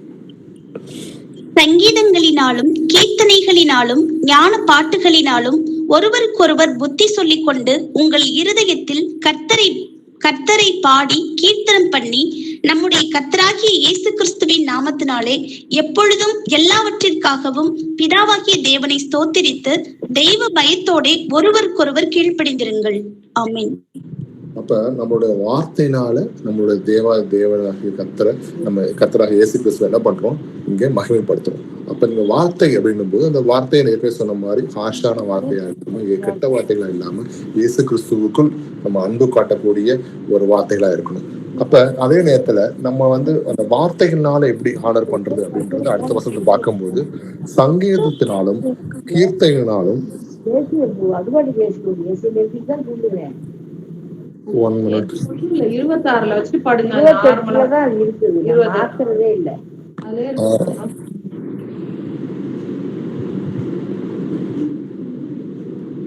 சாரி. அப்ப நம்ம ஆண்டவர் ஒரு ஆராதிக்கிற இந்த இடத்துல அப்படி பார்க்கும்போது நம்ம வார்த்தையினால எப்படி வர மகிமைப்படுத்துறோம். சங்கீதத்தினாலும் கீர்த்தனாலும் ஞான பாடல்களாலும் ஒருவருக்கு ஒரு புத்தி சொல்லி கொண்டு. அப்ப நம்மளோட வார்த்தைகள் இன்னைக்கு ஒரு கம்யூனிட்டியா பிரதர்ஸ் சிஸ்டர்ஸ் நம்ம சபை கூடுறோம்.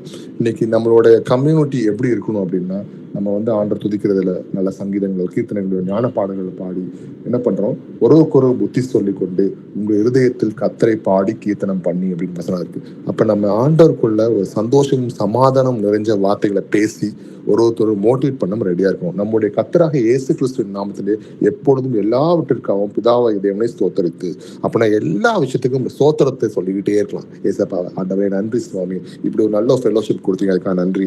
நல்ல ஒரு சபையை கொடுத்தீங்க, நன்றி ஆண்டவரே. நல்ல வசனங்களை பேசக்கூடிய பிரதர்ஸ் அண்ட் சிஸ்டர்ஸ் கொடுத்துருக்கீங்க, நன்றி ஆண்டவரே. நல்ல ஜெபிக்கக்கூடிய ஜெப வீரங்களை கொடுத்துருக்கீங்க ஆண்டவரே, நன்றி ஆண்டவரேன்னு சொல்லி ஆண்டவர் நன்றி சொல்ல ரெடியா இருக்கலாம். தெய்வ பயத்தோடு ஒருவருக்கு ஒரு கீழ்ப்படிந்திருங்கள். அப்படின்னா என்ன, இன்னைக்கு நம்ம சபைக்குள்ளேயே இருக்கட்டும் இல்ல வேற எங்க இருந்தாலும் இருக்கட்டும், நிறைய பேர் என்ன பண்றாங்க, நிறைய விஷயங்களை பேசுறாங்க. தேவையில்லாத பேச்சுக்களை நம்ம அடக்கிக்கிறதே நல்ல விஷயம். அதுவே ஒரு வகையான கீழ்ப்படுதல் தான். இயேசு கிறிஸ்துவ கீழ்ப்படைஞ்சு வாயை மூடி இருக்குது நல்ல விஷயங்கள் தான். நம்ம வந்திருக்க வேலை என்ன அப்படின்னா இயேசு கிறிஸ்துவை அறிந்து கொள்ளவும் அவருடைய வார்த்தைகளை அறிந்து கொள்ளவும் அவரை நம்ம உள்வாங்கி நமக்கும் அவருக்குள்ள ரிலேஷன்ஷிப்பை எப்படி ஸ்ட்ராங் ஆக்கிக்கிறதுன்ற பற்றி நம்ம அறிஞ்சிக்கிறது தான் நம்ம வரோம். சபை கூடுதலுக்கு நம்ம அன்பை காட்டுறதுக்கு வரோம். நம்ம ஒருத்தவங்க பிரதர்ஸ் ஒரு சிஸ்டர் ஒரு பிரதர் ஒரு சபைக்குள்ள ஒரு ஆவிக்குள்ள ஒரு வாழ்க்கையில நடத்த முடியாம இருக்காங்களா, அவங்களுக்கு நம்ம ஜெபிச்சு அவங்க இன்னும் மோட்டிவேட் பண்ணி அவங்க புத்திமதி சொல்லி வசனத்தினால புத்திமதி சொல்லி நம்ம நடத்துறதுக்கு ரெடியா இருக்கலாம். அதை விட்டு குறை கூறாம நம்ம இருக்கிறது நல்ல விஷயமா இருக்கும். அப்ப நல்ல வார்த்தைகளை கொண்டு இயேசு கிறிஸ்துவுக்குள் நல்ல வார்த்தைகளை கொண்டு நம்ம அவரை என்ன பண்ணலாம், இயேசு கிறிஸ்துவை மகிமைப்படுத்தலாம் அப்படின்றது பார்த்தோம். சரி, கொலோசியர் 4ஆம் அதிகாரம் 6வது வசனத்தை வாசிப்போம். அவனவனுக்கு இன்னின்னபடி உத்தரவு சொல்ல வேண்டும் என்று நீங்கள் அறியும்படிக்கு உங்கள் வசனம் எப்பொழுதும் கிருபை பொருந்தினதாயும் உப்பால் சாரமேறினதாயும் இருப்பதாக. ஆமென். அப்ப சொல்ற மேட்டரை நச்சுன்னு ஷார்ட்டா அன்போடு கனிவோடு வசனத்தை கரெக்டா சொல்லிட்டு போயிட்டே இருக்கணும். அதை விட்டுட்டு வள கொல நம்ம இழுத்தோம் அப்படின்னா அது இயேசு கிறிஸ்துக்கு மகிமைக்குரிய விஷயமா இருக்காது. நம்ம வார்த்தையினால நம்ம எப்படி இயேசு கிறிஸ்துவ மகிமைப்படுத்துறோம் இந்த இடத்துல அப்படின்னா வசனத்தை வசனமா சொல்லணும், கரெக்ட் நேரத்துல வசனத்தை சொல்லி அன்போடு சொல்லி நம்ம பேசணும் அப்படின்றதுக்கு இந்த வசனத்தை பற்றி சொல்றோம். சங்கீதம் 19ஆம் அதிகாரம் 14வது வசனத்தை வாசிப்போம்.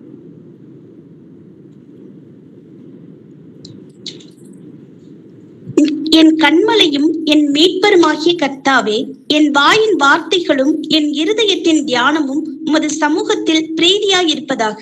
ஆமென். அப்போ நம்ம பேசுற ஒவ்வொரு வார்த்தையும் நம்ம பார்க்குற ஒவ்வொரு விஷயமா இருக்கட்டும், நம்ம இருதயத்திலிருந்து ஒவ்வொன்றும் தியானிக்கிற விஷயமா இருக்கும், எல்லாமே இயேசு கிறிஸ்துவிட்ட இருந்து வரணும். ஆண்டவர் உம்மிடத்துல இருந்து வராம நானாவது அவனை எடுத்து புலவ பிரகாரமா மாம்ச சிந்தையில ஏதாவது பேசிட்டா என்னை மன்னிச்சதுன்னு கேட்டுட்டு அவர்கிட்ட அந்த ஞானத்தை நம்ம கேட்க ரெடியா இருக்கணும். ஏன்னா வார்த்தை ஒரு விஷயத்துல வெளியே விட்டுட்டோம் அப்படின்னா அது திருப்பி எடுத்துக்க முடியாது. அதனாலதான் பேசும்போது மிகவும் கவனத்தோடு சும்மா ஒரு ஜோக் அடிச்சது மூலமாக உங்கள்கிட்ட சொல்லியிருப்பானு தெரியல, எனக்கு தெரிஞ்ச ஒரு சபைக்கு போற ஒரு பிரதர் அவ வேற சர்ச்சுக்கு ஒரு சர்ச்சுக்கு மாதிரி போயிட்டு இருக்காங்க வெளியே. அது போயிட்டு இருக்க ஒரு பிரதர் வந்து ரொம்ப சோகமா ஒரு நாள் இருந்தார். என்ன பிரதர் அப்படின்னு கேட்டேன். இல்லை பிரதர், என்னோட ப்ரேயருக்கு நாங்கள் வெளியே ப்ரேயர்லாம் பண்ணுவோம், அந்த ப்ரேயர் பண்ணும்போது அங்கே ஒருத்தரோட எனக்கு சின்ன ஒரு சமாதானம் இல்லாமல் போயிடுச்சு அப்படின்னாரு. என்ன அப்படின்னு பிரதர்னு கேட்டேன். அப்போ அவர் சும்மா இந்த பிரதர் எப்படின்னா அடிக்கடி ஜாலியாக நிறைய ஜோக்கெலாம் பேசிட்டு சும்மா பேசிட்டு இருப்பார். அப்படி பேசும்போது என்ன பிரதர் போன வாரம் உங்களை பார்க்கவே முடியல அப்படின்னா, இல்லை பிரதர் எனக்கு கொஞ்சம் சுகர் அதிகமாகிடுச்சு அப்படின்னு சொல்லி அவர் சொல்லியிருந்திருக்காரு.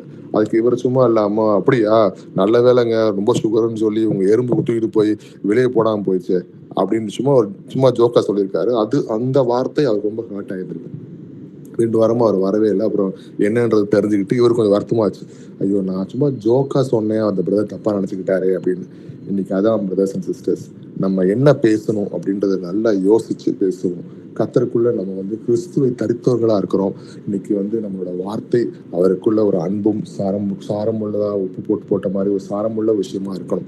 அதை விட்டுட்டு சும்மா ஜோக் அடிக்கிறோம் அப்படின்ற பேர்லையோ இல்லை நான் சொன்னேன் அப்படின்றது மாதிரி இல்லாதபடிக்கு நம்ம என்ன பண்ணணும்னா, நம்ம வார்த்தையை பார்த்து யூஸ் பண்றதுக்கு, அடுத்தவங்களை ஹர்ட் பண்ணிடாம, அடுத்தவங்களை வேதனைப்படுத்திடாம, அடுத்தவங்களோட சிச்சுவேஷன் என்னன்னு நம்ம தெரியாம, அவங்க எந்த மாதிரி போராட்டத்துக்குள்ள போயிட்டு இருக்காங்கன்றது தெரியாம நம்ம பேசிட்டா அது அவங்க வேதனையாயிரும். அப்படி ஒரு வேலை பேசியிருந்தோம் அப்படின்னா அதுக்கு மன்னிப்பும் ஆண்டவர்கிட்ட கேட்க நம்ம ரெடியா இருக்கலாம். இப்படி செய்யறதன் மூலமாக, வார்த்தைகள் மூலமாக நம்மளுடைய இயேசு கிறிஸ்துவை மகிமைப்படுத்துறது எப்படி அப்படின்றத பார்த்துட்டு இருக்கோம்.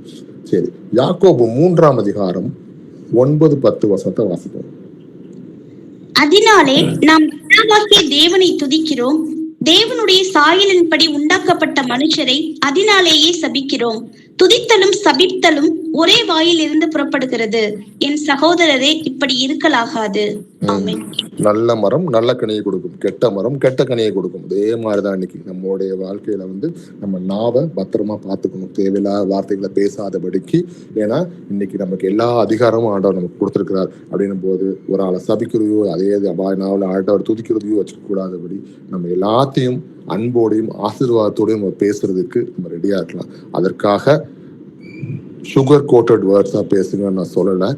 நல்ல இனிப்பா சும்மா அப்படியே மயக்கிற மாதிரி பேசுறதுக்காக நான் சொல்லலை. வெளியே போய் அவங்க அப்படின்னு சொல்லி பேசாதபடிக்கு, கர்த்தருக்கும் உங்களுக்கும் எது நியாயமா இருக்குதோ அது வச்சு ஆண்டவருக்கு முன்பாக நம்ம நல்லதை பேச நம்ம ரெடியா இருக்கலாம். நீதிமொழிகள் 15ஆம் அதிகாரம் 1ஆவது வசனத்தை வாசிப்போம். மெதுவான பிரதி உத்தரம் உக்கிரத்தை மாற்றும், கடும் சொற்களோ கோபத்தை எழுப்பும். ஆமென். அப்ப நம்ம செய்ய வேண்டியது என்ன? ஜென்டிலா பேச நம்ம ரெடியா இருக்கணும். அப்ப எந்த ஒரு காரசாரமான பேச்சு நடக்கிறதா இருந்தாலும், ஒரு பிரச்சனை போயிட்டு இருந்தாலும், ஒரு சண்டை நடக்கிறதா இருந்தாலும், நம்ம பேச வேண்டிய விஷயம் ஆவிக்குரிய விஷயத்துல நம்ம என்ன சொல்லணும் அப்படின்னா, பொறுமையா அன்போடு பேசுறதுக்கு ரெடியா இருக்கணும். எல்லா கோபத்தையும் அதை அடைக்கும். ஆனா அது மாதிரி இல்லாம கடும் சொற்கள் பேசணும் அப்படின்னா அது இன்னும் சண்டைகளை வளர்க்கும்.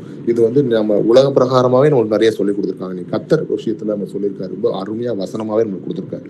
இதை ஆண்டவர் நிமித்தமாக அதை எடுத்து நம்மளோட வாழ்க்கையில் செயல்படுத்தும் போது, இந்த வார்த்தைகள் மூலமாக நம்ம என்ன பண்றோம், நம்ம கனிவா பேசுறது மூலமாக, அன்போடு பேசுறது மூலமாக, நல்ல சாரம் மட்டும் உப்பு போட்டு சாரம் பண்ணாத விஷயத்த பேசுறது மூலமாக என்ன ஆகுதுன்னா, நம்ம இயேசு கிறிஸ்துவ வார்த்தையினால் அவர் கனம் பண்றோம் அப்படின்றத பார்க்கிறோம். மத்தேயு 12ஆம் அதிகாரம் 36-37 வசனத்தை வாசிக்கலாம். மனுஷர் பேசும் வீணான வார்த்தைகள் யாவையும் குறித்து நியாயத்தீர்ப்பு நாளிலே கணக்கு ஒப்புவிக்க வேண்டும் என்று உங்களுக்கு சொல்கிறேன். ஏனெனில் உன் வார்த்தைகளானால் நீதிமான் என்று தீர்க்கப்படுவாய், அல்லது உன் வார்த்தைகளினாலே குற்றவாளி என்று தீர்க்கப்படுவாய் என்றார். ஆமென். அப்ப மனுஷர் பேசும் வீணான வார்த்தைகள் யாவும் குறித்து நியாயம் தீர்ப்பு நாளிலே கணக்கு ஒப்பிக்க வேண்டும் என்று உங்களுக்கு சொல்கிறேன். அப்ப நல்லா கவனிச்சுக்கோங்க பிரதர்ஸ் அண்ட் சிஸ்டர்ஸ், நம்ம இந்த உலகத்துல என்னென்ன வார்த்தைகள் நம்ம பேசுறோமோ அதை எல்லாம் நியாயத்திற்பனால நம்ம கணக்கு ஒப்படைக்கணும். நான் இப்படி பேசுறேன், நான் அப்ப பேசுனேன் அப்படின்னு நம்ம ஒரு விஷயத்தை கேட்டோம்னா, ஆனா ஒவ்வொரு வார்த்தைகளும் இங்க எண்ணப்பட்டிருக்கு. ஒவ்வொரு வார்த்தைகளும் நம்ம பேசின வார்த்தைகள் சுத்திக்கிட்டே இருக்கு. கடைசி நாட்கள் ஆண்டவருக்கு முன்பாக அதை ஒப்புவிக்க நம்ம ரெடியா இருக்கணும். அப்படின்னும் போது இத்தனை நாள் பேசினதுக்கு ஆண்டவரே எங்களை மன்னிச்சிருங்கன்னு சொல்லி ஒரு மன்னிப்பு கேட்டு மனதார அவர்கிட்ட போய் கேட்கும்பொழுது அது மன்னிக்க ரெடியா இருக்காரு. ஏனெனில் உன் வார்த்தைகளினால் நீதிமான் என்று தீர்க்கப்படுவாய், அல்லது உன் வார்த்தைகளினாலே குற்றவாளி என்று தீர்க்கப்படுவாய் என்று. அப்ப நம்ம வார்த்தைகள் வச்சுதான் நம்ம நீதிமானா இல்ல குற்றவாளியா அப்படின்றது தெரிய போகுது. நீதிமான் நீ மகனே, நீ நீதிமான் மகளேன்னு சொல்லி ஆண்டவர் கூப்பிட்டு நமக்கு அந்த கிரீடத்தை கொடுக்கும் போது அந்த கிடைக்க போற சந்தோஷம் எப்பேற்பட்டது ஞாபகம் வச்சுக்கணும். இப்படி நம்ம செய்யும் பொழுது இயேசு கிறிஸ்துவுக்கு நம்மளுடைய வார்த்தையினால் அவரை நம்ம கனம் பண்றோன்றதை பார்த்துக்கிறோம். ஆனா நம்ம வார்த்தை எப்படி இருக்கணும்? பிலிப்பியர் 4ஆம் அதிகாரம் 8வது வசனத்தை வாசிப்போம். கடைசியாக சகோதரரே, உண்மையுள்ளவைகள் எவைகளோ, ஒழுக்கமுள்ளவைகள் எவைகளோ, நீதியுள்ளவைகள் எவைகளோ, கற்புள்ளவைகள் எவைகளோ, அன்புள்ளவைகள் எவைகளோ, நற்கீர்த்தியுள்ளவைகள் எவைகளோ, புண்ணியம் எதுவோ, புகழ் எதுவோ, அவைகளையே சிந்தித்துக் கொண்டிருங்கள். ஆமென். அப்ப நம்ம சிந்திச்சு கொண்டிருக்க ஒரே விஷயம் என்னன்னா, கடைசி வரைக்கும் ஆண்டவர் வரைக்கும் சகோதரரே உண்மை உள்ளவைகள் எவைகளோ, எது உண்மையோ, எது சத்தியமோ, எது ஒழுக்கம் உள்ளவைகளோ, நீதி உள்ளவைகளோ, கற்புள்ளவைகளோ, அன்புள்ளவைகளோ, நற்கீர்த்தை உள்ளவைகளோ, புண்ணியம் எதுவோ, புகழ் எதுவோ, அவைகளை எல்லாம் யோசிச்சு அதை பேசுறதுக்கு நம்ம ரெடியா இருக்கலாம். இதை வச்சு நம்ம யோசிச்சுட்டு இருந்தாவே போதும், நம்மளோட வாழ்க்கை வேற மாதிரி மாறிடும் சிஸ்டர்ஸ். சரி,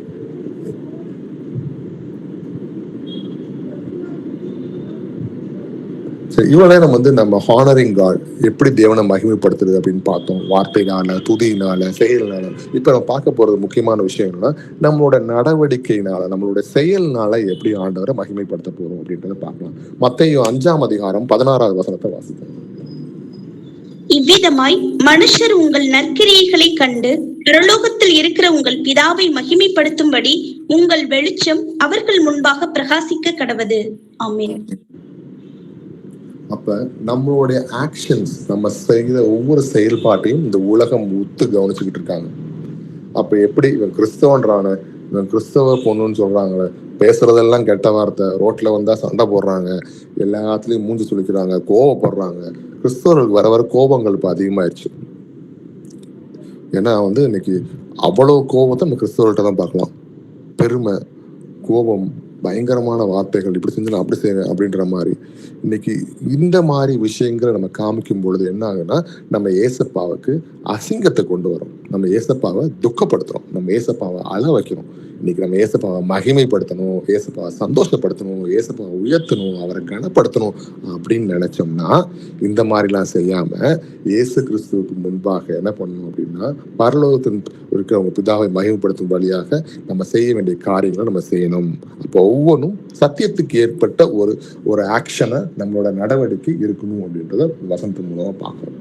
இப்படி செஞ்சோம் அப்படின்னா நம்மளுடைய பிதாவாகிய தேவனை, நம்ம இயேசு கிறிஸ்துவை நம்ம மகிமைப்படுத்துறோம்ன்றது அர்த்தம்.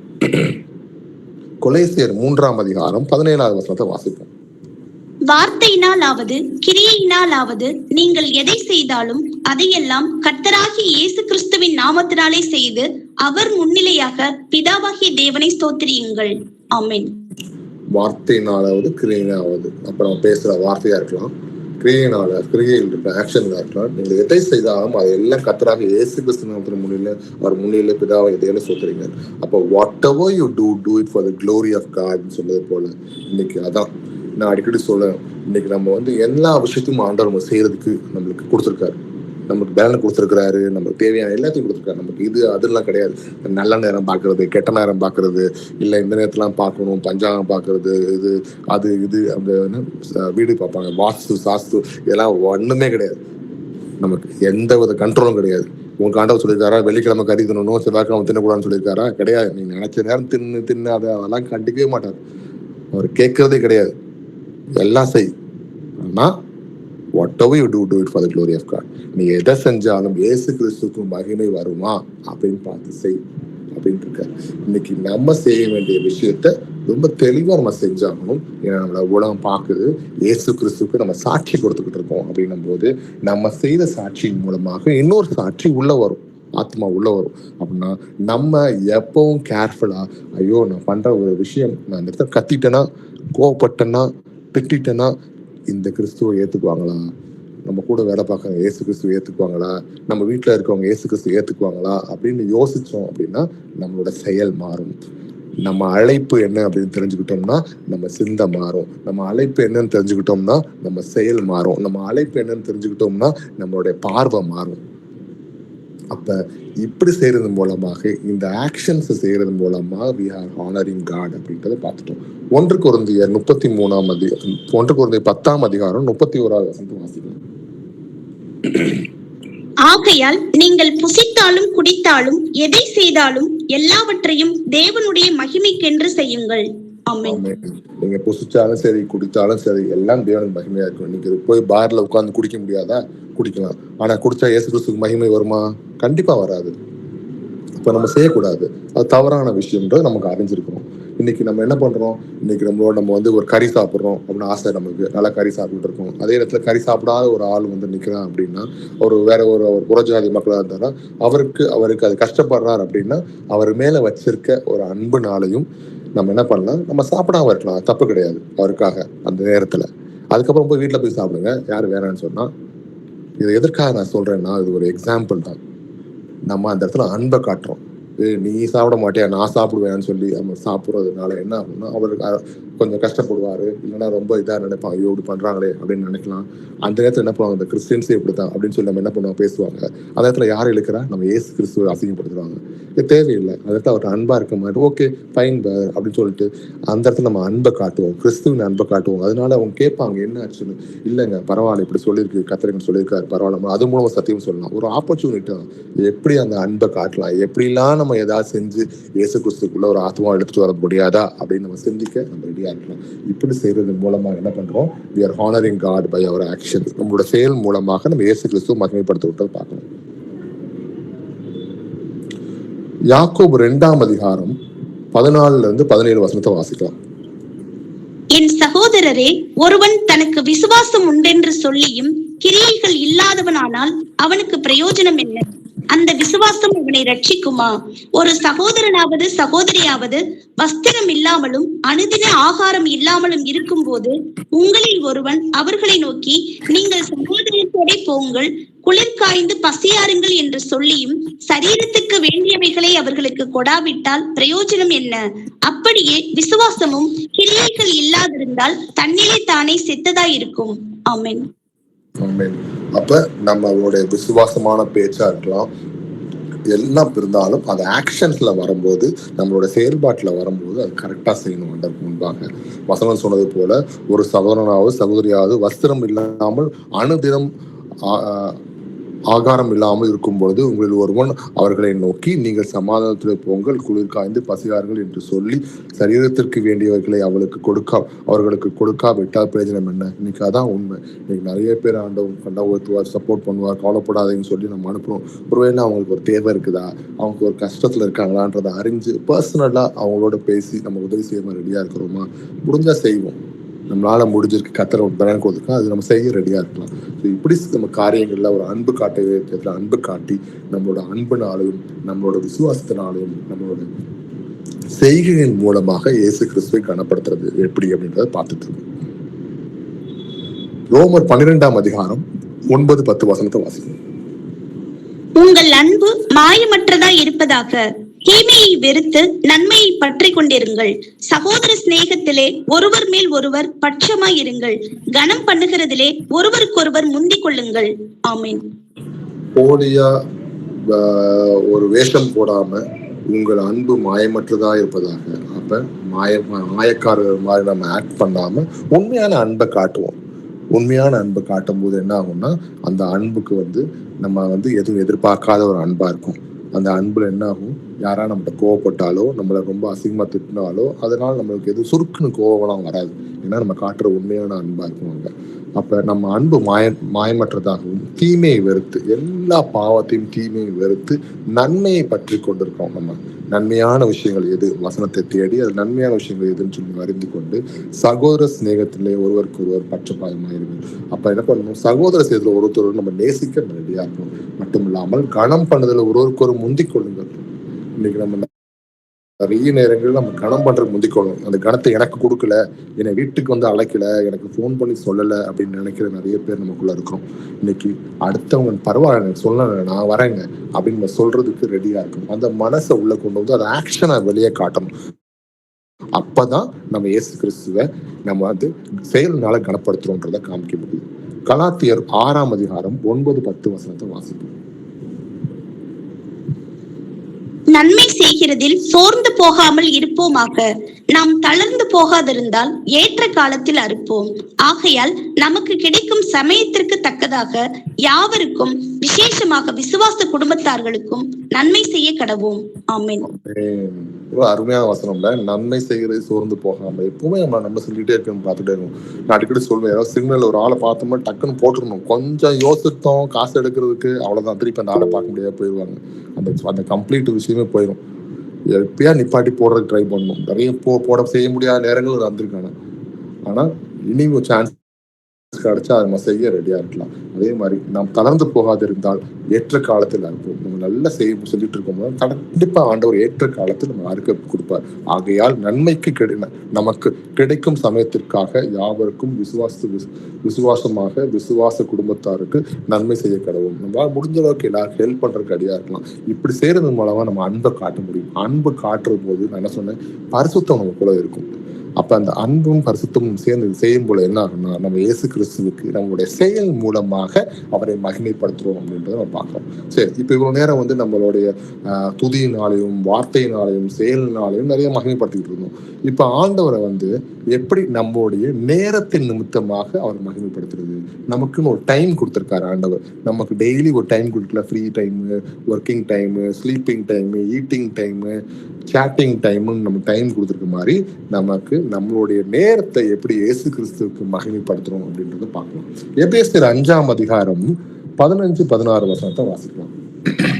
ஞானப்படியினாலே நீங்கள் ஞானமற்றவர்களைப் போல நடவாமல் ஞானம் உள்ளவர்களைப் போல கவனமாய் நடந்து கொள்ள பார்த்து நாட்கள் பொல்லாதவைகள் ஆனதால் காலத்தை பிரயோஜனப்படுத்திக் கொள்ளுங்கள். ஆமென். நாட்கள் பொல்லாதவைகளா இருக்கு, ஆண்டவரோட வருகை சீக்கிரமா இருக்கு, காலத்தை ஆயத்தம் பண்ணி கொள்ளணும். ஆனபடியாலே நீங்கள் மற்றவர்களை போல நடவாமல் முட்டா பயல மாதிரி நடக்காதீங்கன்றத ரொம்ப டீசெண்டா வசனமா எழுதியிருக்காங்க. முட்டா பசங்களா நடந்துடாதீங்க அப்படின்றாங்க. ஞானம் உள்ளவர்களை போல கவனமாய். அப்ப ஞானம் உள்ளவர்கள் போல கவனமாய் வசனத்தை வாசிச்சு ஆண்டவரோட வருகை எவ்வளவு சீக்கிரமா இருக்குன்றது தெரிஞ்சுக்கிட்டு, இத்தனை விஷயங்கள் நடந்திருக்கு அப்படின்றத புரிஞ்சுக்கிட்டு நம்முடைய பாவங்களை களைத்து இயேசு கிறிஸ்துவுக்குள் நம்ம மன்னிப்பு கேட்டு அவர் ரத்தத்தினால் நம்ம கழுவி இன்னும் அதிகமாக அடுத்த லெவல் ஸ்பிரிச்சுவல் லைஃப்ல இன்னும் முன்னேறி போகிறதுக்கு நம்ம ரெடியா இருக்கும் பிரதர்ஸ் அண்ட் சிஸ்டர்ஸ். அப்ப நடந்து கொண்டு பார்த்து நாட்கள் பொல்லாதவர்கள் ஆனதால் காலத்தை பிரயோஜனப்படுத்திக் கொள்ளுங்கள். அப்ப நாட்கள் பொல்லாதலா இருக்கான்னா காலத்தை பிரயோஜனப்படுத்திக் கொள்ளுங்கள். இப்படி செய்யறதுனால என்ன பண்றோம், நம்மளுடைய இயேசு கிறிஸ்துவுக்கு நம்ம நேரத்தின் மூலமாக அவரை மகிமைப்படுத்துறோம் அப்படின்றத பாக்குறோம். சரி, யாக்கோபு 4ஆம் அதிகாரம் 19ஆம் வசனத்தை வாசிக்கும். 19 இல்ல பிரதர், சாரி, 4ஆம் அதிகாரம் 14ஆவது வசனம். நாளைக்கு நடப்பது உங்களுக்கு தெரியாதே, உங்கள் ஜீவன் எப்படிப்பட்டது, கொஞ்சம் காலம் தோன்றி பின்பு தோன்றாமல் போகிற புகையை போல் இருக்கிறதே. ஆமென். அப்ப நாளைக்கு பாத்துக்கலாம், இன்னைக்கு இந்த பாவத்தை பண்ணிக்கிறேன், நாளைக்கு நான் பாத்துக்கிறேன் அப்படின்னு நினைச்சீங்கன்னா அது தப்பான விஷயம். ராத்திரி தூங்கி எந்திரிக்கும் போது நாளைக்கு நம்ம இருப்போமான்னு கூட தெரியாது. நாளைக்கு நடப்பது உங்களுக்கு தெரியாதே, உங்கள் ஜீவன் எப்படிப்பட்டது, கொஞ்ச காலத்துக்கு தோன்றி பின்பு தோன்றாமல் போகிற புகையை போல் இருக்கிறது என்று போட்டிருக்காங்க வசனம். அப்ப இன்னைக்கு நம்ம ஆண்டவர் நாளை கொடுத்திருக்காரா, இதுல நம்ம எத்தனை பேருக்கு ஆத்துமாக்களும் வசனங்களை சொல்லி அவங்களை உள்ள கொண்டு வரலாம் அப்படின்றத யோசிக்கலாம். எப்படி இன்னும் அதிகமாக அன்பை நம்ம காட்டுறதுக்கு நம்மளை வளர்த்துக்கலான்றதை யோசிக்கலாம். எப்படி நம்ம உடம்புல இன்னைக்கு எவ்வளவு கசடுகள் இருக்கு, இவ்வளவு அழுக்கு இருக்கு, இவ்வளவு பாவமான விஷயங்கள் இருக்கு அப்படின்னு சொல்லிட்டு இன்னைக்கு வெளி உலக பிரகாரமா டீடாக்ஸ் பண்ணிக்கிறாங்கல்ல.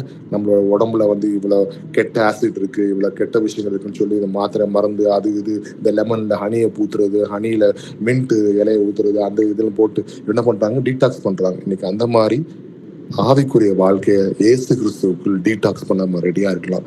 என்ன பண்ணணும் அப்படின்னா, முதல்ல மன்னிப்பு கேட்கணும். ஆண்டவர்கிட்ட மனசார மன்னிப்பு கேட்கிறோம். உண்மையாக தேவனை நம்ம விசுவாசத்தோட தொழுது கொண்டு அவரை முன்னிலை வைக்கலாம். அவர் மேல் விசுவாசமா இருந்து அவருக்கு சொன்ன கட்டளை கீழ்ப்படிஞ்சோம், ஆவியின் கனியை வளர்த்துக்கிட்டாவே போதும். இன்னைக்கு நம்ம கம்ப்ளீட் மனசையும் புத்தியையும் நம்மளோட உடம்பையும் இயேசு கிறிஸ்துவுக்குள் என்ன பண்றோம், டீடாக்ஸ் பண்றோம்ன்றதை ஞாபகம் வச்சுக்கலாம். நீதிமொழிகள் 16ஆம் அதிகாரம் 3ஆவது வசனத்தை வாசிக்கலாம்.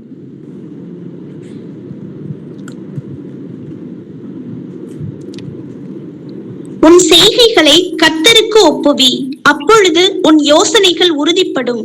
ஆமென்.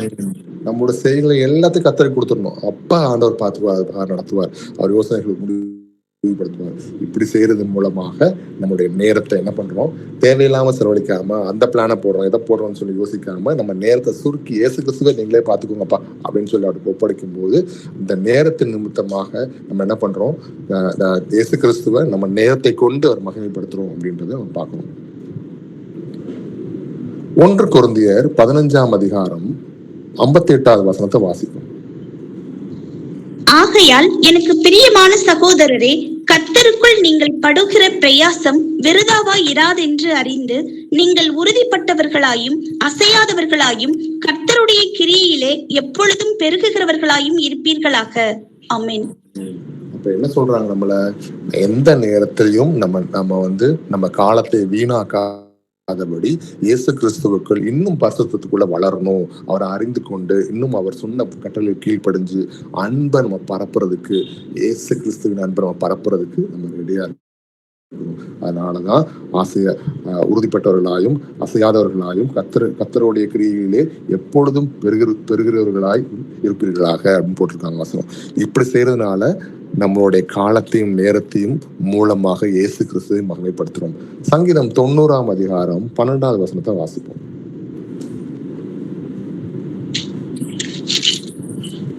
நாங்கள் ஞான இருதயம் உள்ளவர்களாகும்படி எங்கள் நாட்களை என்னும் அறிவை எங்களுக்கு போதித்தருளும். ஆமென். ஏற்கனவே நம்ம தாவீது சொன்ன மாதிரிதான், நாங்கள் ஞான இருதயம் உள்ளவர்களாகும்படி அப்படின்னா என்ன, இன்னைக்கு ஒரு நல்ல புத்தி, ஞானவான்களா இருக்கிற மாதிரி எங்களுக்கு அந்த புத்தியை கொடுங்க ஆண்டவரே. எங்க நாட்கள் என்னும் அறிவை, எங்களுடைய நாட்கள் இன்னும் எவ்வளவு நாள் இருக்க போதுன்னு தெரியலையே, அதை நாங்கள் அறிந்து நாங்கள் உமக்கு சேவிக்க, உமக்கு கீழ்ப்படிஞ்சு உங்களை மகிமைப்படுத்துறதுக்கு அந்த தகுதியை கொடுங்க ஆண்டவரேன்னு ஆண்டவர் அவங்க கேட்கிறாங்க. அந்த வசனத்துல பார்த்துருவோம். கடைசியாக இவ்வளவு நேரம் நம்ம தேவனை மகிமைப்படுத்துறதுல ஒவ்வொரு வகை ஸ்டெப்ஸ் எல்லாம் பார்த்தோம். இப்ப கடைசியா சீஷர்த்துவம் மூலமாக நீங்க நம்ம சீஷர்கள், சிஸ்டர்ஸ், பிரதர்ஸ் அண்ட் சிஸ்டர் சீஷர்களா இருக்கோம்.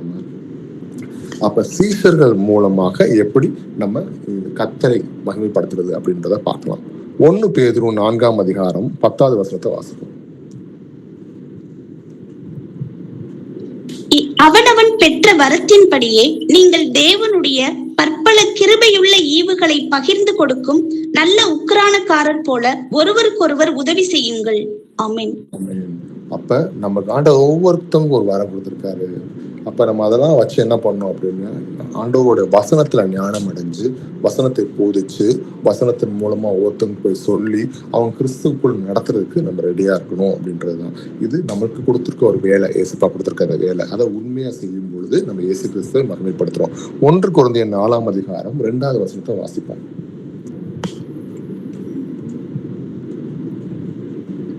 மேலும் உக்கிரானக்காரன் உண்மை உள்ளவன் என்று காணப்படுவது அவனுக்கு அவசியமாம்.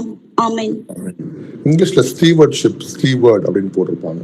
மேலும் அதான் உக்கிரானக்காரன் அப்படின்னு சொல்லி, மேலும் உக்கிரானக்காரன் உண்மையுள்ளவன் என்று காணப்படுவதற்கு அவனுக்கு அவசியமாம். அப்புறம் என்ன, நம்ம கிறிஸ்துவை பற்றி அடுத்தவங்க சொல்லும் போது அவருக்கு சீஷர்களா ஒரு ஸ்டீவர்டா நம்ம இருக்கிறோம் அப்படின்னா நம்ம உண்மை உள்ளவர்களா இருக்கணும் கிறிஸ்துவுக்குள்ள. நம்ம இப்போ ஒரு பேசும்போது ஒரு மாதிரி இருந்து மாயமாலமான விஷயங்களை செய்யக்கூடாது. வெளியே வரும்போது வேற ஒரு ஆளா நம்ம பிஹேவ் பண்ணக்கூடாது. இன்னைக்கு கிறிஸ்துவுக்குள் நம்ம எப்படி வாழ்றோமோ அதே வாழ்க்கையை நம்ம வெளியும் வாழ்றதுக்கு நம்ம ரெடியா இருக்கணும் அப்படின்றது பார்க்கணும் வசனத்தின் மூலமா. 2 கொரிந்தியர் 9ஆம் அதிகாரம் 6-7 வசனத்தை வாசிப்போம். பின்னும் நான் சொல்லுகிறது என்னவெனில், சிறுக விதைக்கிறவன் சிறுக அறுப்பான், பெருக விதைக்கிறவன் பெருக அறுப்பான். அவனவன் விசனமாயும் அல்ல கட்டாயமாயும் அல்ல, தன் மனதில் நியமித்தபடியே கொடுக்க கடவன். உற்சாகமாய் கொடுக்கிறவனிடத்தில் தேவன் பிரியமாய் இருக்கிறார். ஆமென். அந்த வசனத்தை மற்றவங்க ஹெல்ப் பண்றதையோ இல்ல ஆண்டவர் காணிக்கை அள்ளி கொடுங்க அப்படின்ற மாதிரி பேசுவாங்க. அதெல்லாம் ஒரு பக்கம் இருக்கட்டும். இன்னைக்கு நம்ம இந்த இடத்துல பார்க்க போற வசனம் என்ன அப்படின்னா, இயேசு கிறிஸ்துவுக்குள்ள இன்னைக்கு நம்ம செய்ய வேண்டிய விஷயம் என்ன அப்படின்னா, ஆண்டவரை பற்றி போதிக்கிறது, இயேசு கிறிஸ்துவை பற்றி அடுத்த மக்களுக்கு சொல்றது. பக்கத்து வீட்டுக்காரங்களா இருக்கலாம், எழுத்து வீட்டுக்காரங்களா இருக்கலாம், வேலை செய்யற இடத்துல இருக்கலாம். ஆண்டவரை பற்றி காஸ்பல் அறிவிக்கிறது பற்றி எப்படி உற்சாகமா நம்ம அறிவிப்போம். ஆண்டவரை பற்றி அவனுக்கு விசுவாசமாக கட்டாயமாக இல்லை, ஆனா நம்மளோட சந்தோஷத்துக்காக இயேசு கிறிஸ்து சொல்லியிருக்காரு, அவர் கடைசி காலத்தை உலகம் எங்கும் போய் நீங்க சுவிசேஷத்தை அறிவிங்கன்னு சொல்லியிருக்காருன்னு சொல்லி அந்த சந்தோஷத்தோட உற்சாகத்தோட நம்ம அள்ளி கொடுக்கறதுக்கு நம்ம ரெடியா இருக்கலாம். ஓகே பிரதர்ஸ் அண்ட் சிஸ்டர்ஸ், இப்ப இவ்வளவு நேரமாக கர்த்தரை மகிமைப்படுத்துவது எப்படி, அதோட முக்கியத்துவம் என்ன, அது மட்டும் இல்லாம எதற்காக மகிமைப்படுத்துறோம், அவரை ஆராதனை மூலமாக எப்படி மகிமைப்படுத்துறோம், அவரை நம்மளுடைய கீழ்ப்படிதல் மூலமாக எப்படி மகிமைப்படுத்துறோம், நம்மளுடைய வார்த்தையினால் எப்படி மகிமைப்படுத்துறோம், நம்மளுடைய ஆக்ஷன்ஸ், அதாவது நம்ம செயல்பாடுகள் மூலமாக எப்படி அவரை மகிமைப்படுத்துறோம். அது மட்டும் இல்லாமல் கடைசி அவர் நம்ம நேரத்தின் மூலமாக நம்ம இயேசு கிறிஸ்துவ எப்படி மகிமைப்படுத்துறோம், நம்ம சீஷர்களாக ஒரு ஸ்டீவர்ட்ஸ் மாதிரி இருந்து அவரை இயேசு கிறிஸ்துவ நம்ம எப்படி மகிமைப்படுத்துறதை பார்த்துட்டோம். இத்தனை வசனங்கள் நமக்கு ஆவியான கொடுத்திருக்காரு பிரதர்ஸ் அண்ட் சிஸ்டர்ஸ்.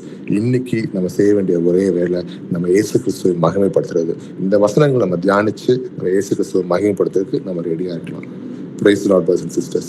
மகா பரிசுத்தமும் இரக்கமும் உள்ள அன்பான இயேசுப்பா, உம்மை துதிக்கிறோம், உம்மை ஸ்தோத்திரிக்கிறோம் சுவாமி. இந்த அருமையான வேலை ஆண்டவரே, உம்மை எப்படி மகிமைப்படுத்துறது வசனங்கள் மூலமா எங்களுக்கு பேசுறதுக்கான நன்றி செலுத்துறோம் ஆண்டவரே. தேவரே, நாங்கள் சந்தோஷம் சமாதானமா இருக்க கிருபை கொடுத்தக்கான நன்றி செலுத்துறோம் தாழ்படி. எத்தனையோ பிரதர்ஸ் அண்ட் சிஸ்டர்ஸ் இந்த ஜாயின் பண்ணாம இருந்தாங்கன்னா தேவரே அவங்களுக்கு இன்னொரு சான்ஸ் கொடுங்கப்பா. தேவரே நீர் இத்தனை பேர் எனக்கு கொண்டு வந்திருக்காங்க, நன்றி செலுத்துறோம் ஆண்டவரே. தேவர் ஒவ்வொருத்தவங்களும் பல விதமான வேலைகள், பல விதமான சிச்சுவேஷன், பல விதமான ஊர்கள் இருந்தாலும் அப்பா வசனத்தை கேட்கறதுக்காக ஒன்று கூட்டுனதுக்காக நன்றி செலுத்துறோம் ஆண்டவரே. தாழ்த்துகிறோம் ஐயா. தேவரே எங்களோட கூட இருங்க, உங்களோட வருகையை நோக்கி நிற்கிறோம். இன்னும் புத்திமுதியில கொடுங்க ஆண்டவரே. எங்களுக்குள்ள இருக்கும் கசடுகள் வெளியே போய் அப்பா உமக்கு முன்பாக பரிசுத்தமா நாங்கள் வாழக்கத்தை கொடுங்க. தேவரே ஒவ்வொருத்தவங்களும் நாங்கள் எதற்காக அழைக்கப்பட்டிருக்கோம், எங்க அழைப்பு என்னன்றதை நாங்கள் அறிந்திருக்கிறோம் ஆண்டவரே.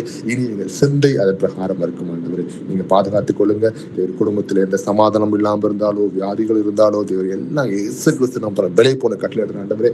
சமாதானம் நிறைந்து தேவரே எல்லாரும் சந்தோஷம் சமாதானத்தோடு தேவரே உங்க தொழுது கொள்ள கொடுங்க. அதே நேரத்தில் அப்பா முக்கியமாக ஒவ்வொருத்தவங்க மனசிலும் அன்பை கொடுங்க, இரக்கத்தை கொடுங்க ஆண்டவரே. உமக்கு முன்பாக மாய்மானம் இல்லாமல் இயேசு கிறிஸ்துக்கு முன்பாக உமக்கும் அவங்களோட பிரதர்ஸ் அண்ட் சிஸ்டர்ஸ்க்குள்ளே அந்த ரிலேஷன்ஷிப்பை இன்னும் அதிகமாக வளர்க்கறதுக்கு நான் சொல்லிக்கிறேன் ஐயா. இயேசுவின் நாமத்தில் வேண்டிக்கும் நல்ல பிதாவே, ஆமென். Praise the Lord, brothers and sisters. Praise the Lord.